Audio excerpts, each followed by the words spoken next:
Narumpayu Newskum, ka channel nam daki padba, ka briu newtar.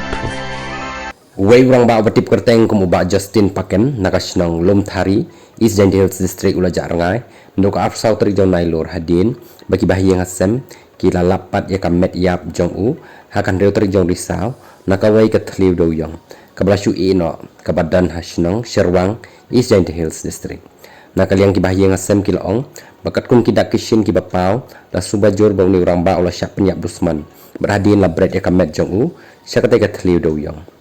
katkum ke jingat hu ka khun jong niu lanat laong baka met yap jong pa jong ka kadan ya kidak mong kum kadak pom na rendang kadak mong haki benta jong ka klik bat ka jing kedia na ka benta ka kejan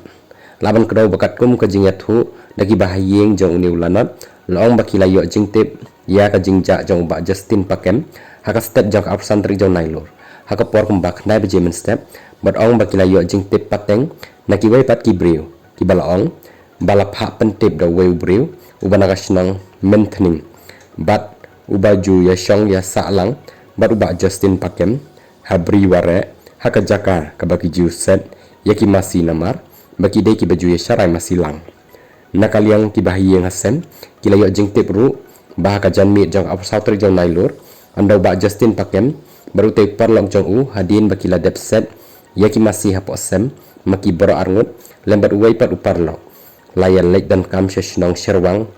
bat kilaya syong di kiat langru hadu ka por men mi berhadin kani sim lawan phaishu shalayeng halor kani ke jingjak ranga jong Justin nakaliang ki bahyeng kila lek ujor dak ejahar